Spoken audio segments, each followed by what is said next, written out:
Sir തൊപ്പി തല വെക്കടാ. ആ ഇതാ പിടിച്ചോ. പോയി വാടാ.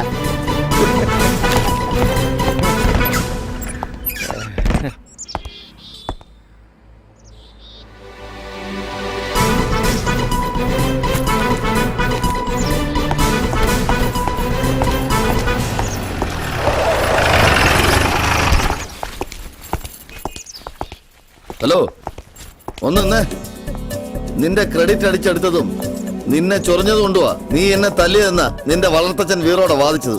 അയാള് ജയിച്ചു എന്ന് പറഞ്ഞതുകൊണ്ട് മുകുന്ദൻ തോറ്റു എന്നർത്ഥമില്ല. കളിക്കളത്തിൽ വളരെ സ്ട്രോങ് ആയിട്ട് ഇരിക്കുക ഞാൻ. പിന്നെയും ഇനി അങ്ങോട്ട് നിന്നെ ഞാൻ ചൊറിഞ്ഞുകൊണ്ടേയിരിക്കും. നീ തല്ലുന്ന എനിക്കൊന്ന് കാണണം. വരട്ടെ. മുകുന്ദൻ സാറേ, മട്ടാഞ്ചേരിയിൽ ഈ മുകുന്ദൻ സർക്കിളിന്റെ കീഴിൽ ഞാൻ സാധാ എസ് ആയിരുന്ന കഥ സാറന്ന് ക്ലബിൽ വെച്ച് വിസ്തരിക്കുന്ന ഞാൻ കേട്ടു. മട്ടാഞ്ചേരിയിൽ ഈ മുകുന്ദൻ സാറ് സംരക്ഷിച്ച ആന്റി സോഷ്യൽ ഗ്യാങ്ങിനെ നിയമത്തിന് മുന്നിൽ കൊണ്ടുവന്നതിന്റെ പേരിൽ പ്രമോഷൻ കിട്ടിയ സത്യനാഥൻ തൃശൂർ വേസ്റ്റിൽ CI ആയത്. അല്ലാതെ കൂടെ എല്ലില്ലാത്ത നാക്കിന്ന് വീഴുന്ന സംവരണത്തിന്റെ പേരിലല്ല. മട്ടാഞ്ചേരിയിലെ തറപണിക്ക് തൊപ്പി തെറിക്കുന്ന ഉറപ്പായപ്പോൾ ചില രാഷ്ട്രീയക്കാർക്ക് പിമ്പ് പണി ചെയ്ത CI മുകുന്ദൻ തൃശൂർ ഈസ്റ്റിലേക്ക് പണിഷ്മെന്റ് ട്രാൻസ്ഫർ ഒപ്പിച്ചത്. എന്താ സാർ അടിക്കാത്ത? അടിക്ക്, ഞാനിപ്പോ അങ്ങോട്ട് ചൊറിഞ്ഞു വരാ. സംവരണക്കാരനെ തൊട്ടാൽ ഇപ്പൊ ചോദിക്കാനും പറയാൻ ആൾക്കാരുണ്ട്. ദേഹത്ത് കൈ വീണാ പിന്നെ പ്രതികരിക്കുന്ന അവരായിരിക്കും.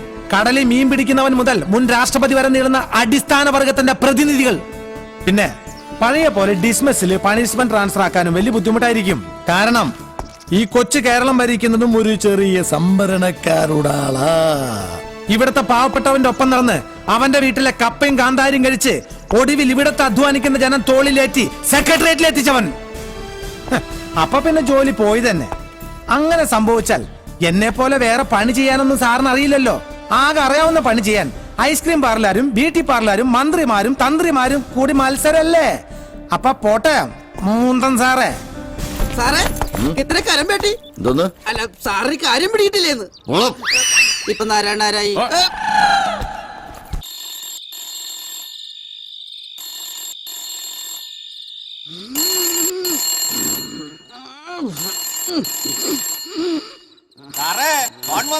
കേറിയിരിക്കാൻ പറയടോ. Hello, inspector Balram speaking.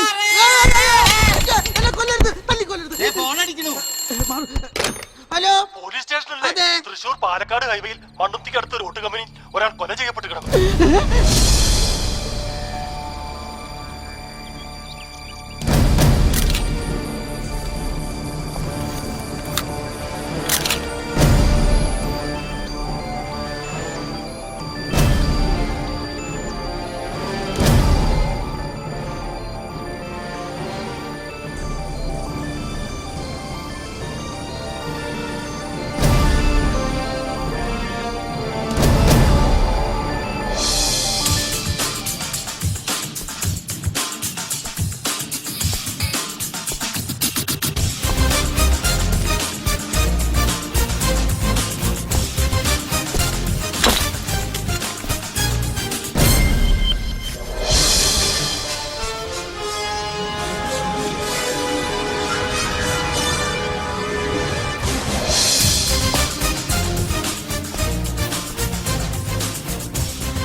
എന്തായാലും സാർ, സത്യം പോലീസ് അകത്ത് അന്വേഷണം തുടങ്ങിയിട്ടുണ്ട്.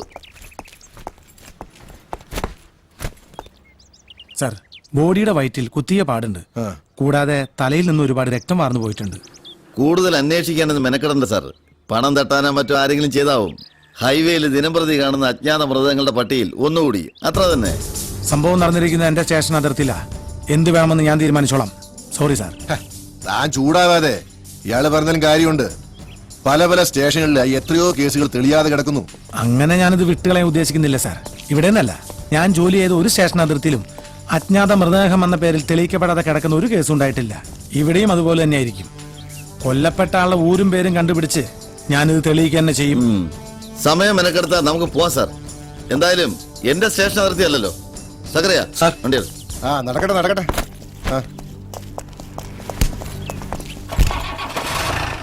ഇത് ബോഡിയുടെ അടിവസ്ത്രത്തിന് ഉള്ളിൽ നിന്ന് കിട്ടിയതാ.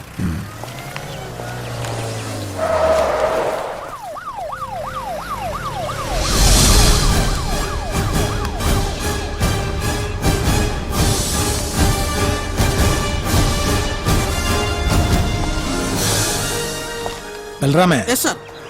ഹൈവേയിൽ രാത്രി തുറന്ന് പ്രവർത്തിക്കുന്ന ചായക്കടകളെ തട്ടുകടകളെ അടുത്തുണ്ടാവാൻ സാധ്യതയുണ്ട്. അങ്ങനെ ഒന്നുണ്ടെങ്കിൽ ഇന്നലെ അസമയത്ത് ആരെങ്കിലും വന്നിരുന്നോ എന്നൊന്ന് അന്വേഷിക്കണം. Okay sir. ഇൻസ്പെക്ടർ ബൽറാം അവനുള്ള അടുത്ത ചാൻസ് എത്തിക്കഴിഞ്ഞു. ഈ കൊലക്കേസ് ഞാൻ പുല്ല് പോലെ പുഷ്പം പോലെ തെളിയിക്കും. നമ്മുടെ മുത്തേ ഉമ്മ ഉമ്മ. 24 മണിക്കൂർ നടക്കാത്ത 5 സ്റ്റാർ തട്ടുകട ഇത് തന്നെ ആയിരിക്കോ? ചോദിച്ചു നോക്കാം. ഒരു ചായ. ചായ തരാം, പക്ഷെ അവിടെ നിന്നാ മതി, അകത്തേക്ക് കയറണ്ട. ഓ, ഇന്നലെ രാത്രി ഒരു 10:30 മണിയായി കാണും. ആ വെയിറ്റിംഗ് ഷെഡിൽ കിടന്ന് ഉറങ്ങുമ്പോ ഒരു ചുള്ളം പയ്യൻ വന്ന് 100 രൂപ തന്നിട്ട് പോയി. അവന് 100 ആയുസെന്ന് പറഞ്ഞും വിട്ട് ഇപ്പൊ താന്റെ അവിടെ ചത്ത് മലച്ച് കിടക്കണ്. വെറുതെ ആവശ്യമില്ലാത്ത വർത്താനം പറഞ്ഞ് പുലിവാല് പിടിക്കുന്ന കാരണവരെ പോലീസുകാർ കേട്ടാ പിന്നെ താമസം സ്റ്റേഷനിലായിരിക്കും. അതല്ലെങ്കിലും താമസം അവിടെ തന്നെയാണല്ലോ.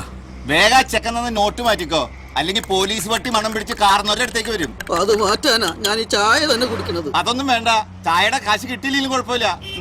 എന്നാലും പാതിരാത്രിയില് അവൻ ഇവിടെ ഒറ്റയ്ക്ക് അങ്ങനെ വന്ന് വെറുതെ എവിടെ ഇരുന്ന് വളുവളൂന്ന് വർത്താനം പറയേണ്ടി എനിക്ക് പാ നോക്ക്. ആ ഓമനക്കുട്ടി കേട്ട അവന്റെ വണ്ടിയാ ചെക്കന്നല വന്നത്. പോലീസുകാരറിഞ്ഞ ഓമനക്കുട്ടിന്റെ കാര്യം പോക്കാ. ഞാൻ ഈ വിവരം ആരോടും പറഞ്ഞിട്ടില്ല. ഇനി പിന്നെ ആരോടും പറയണ്ട. കിത്തനെ കരം പേട്ടി അപ്പാപ്പന് കാര്യം പിടിയിട്ടാ മക്കളെ. ആ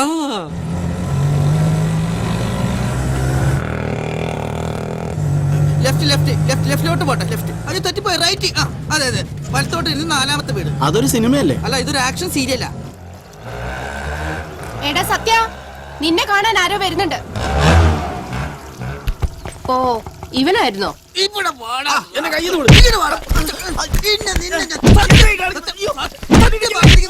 എന്താ എന്താ ആരെയാള്? സാർ, ഇവനാണ് ഓമനക്കുട്ടൻ. അജ്ഞാത മൃഗത്തെ കെട്ടിടത്തിൽ കാപാലികൻ. സത്യാണോടോ?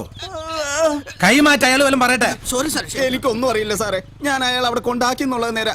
കൂലി വാങ്ങി ഞാൻ അപ്പൊ തന്നെ തിരികെ പോരുകയും ചെയ്തു. അയാളെ തനിക്ക് ഇതിനു മുമ്പ് കണ്ടുപിടിച്ചിട്ടുണ്ടോ? ഇല്ല, അന്ന് ഓട്ടോയിൽ കയറുമ്പോൾ അയാളെ ആദ്യം കാണുന്നത് തന്നെ. എവിടെന്നാ അയാൾ ഓട്ടോയിൽ കയറിയത്? മാർക്കറ്റ് ജംഗ്ഷനിലെ മോനീസ് ലോഡ്ജിന്റെ മുൻപിൽ നിന്നാ. ലോഡ്ജിൽ നിന്ന് അയാൾ ഇറങ്ങി വന്നത്. മോനീസ് ലോഡ്ജ്.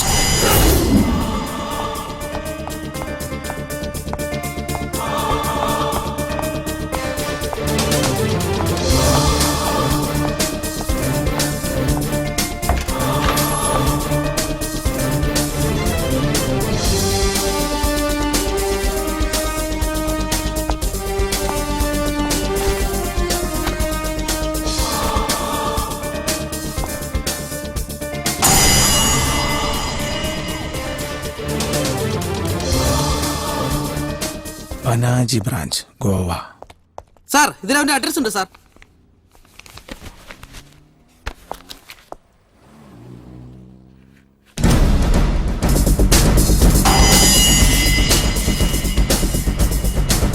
ഈ മരിച്ച വിമലിനെ കാണാൻ ഇതിനിടയിൽ ഇവിടെ ആരെങ്കിലും വന്നിരുന്നു? ഇല്ല സർ.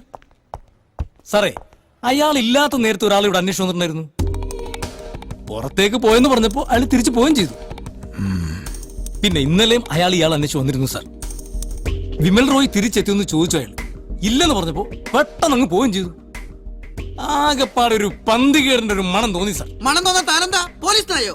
അയ്യോ, അതല്ല സാർ. പിന്നെ ലോഡ്ജിലേക്ക് വരുമ്പോൾ അയാളുടെ കയ്യിൽ 2-3 പത്രങ്ങൾ ഉണ്ടായിരുന്നു. അത് ഇവിടെ മറന്നു വെച്ചിട്ട് അയാൾ പോയത്. എന്നിട്ടാ പത്രം അവിടെ? പത്രം ഇവിടെ ഉണ്ട്, എടുക്കാം സാർ. അങ്ങനെയാണെങ്കിൽ സാറേ, ഞാൻ ഒരു പട്ടാളക്കാരന്റെ വേഷത്തിൽ ഇവിടെ റൂം എടുക്കാം. പത്രം വാങ്ങിക്കാൻ തിരികെ വരുമ്പോൾ അയാളെ പിടികൂടാലോ. വേണ്ടല്ലേ? വേണ്ട. ഈ ചൂടുവെള്ളത്തിൽ കുളിക്കുന്നോണ്ട് വല്ല പ്രശ്നം ഉണ്ടാവോ? ഇല്ലേ? വേണ്ട. ഇതാ സാർ പത്രം.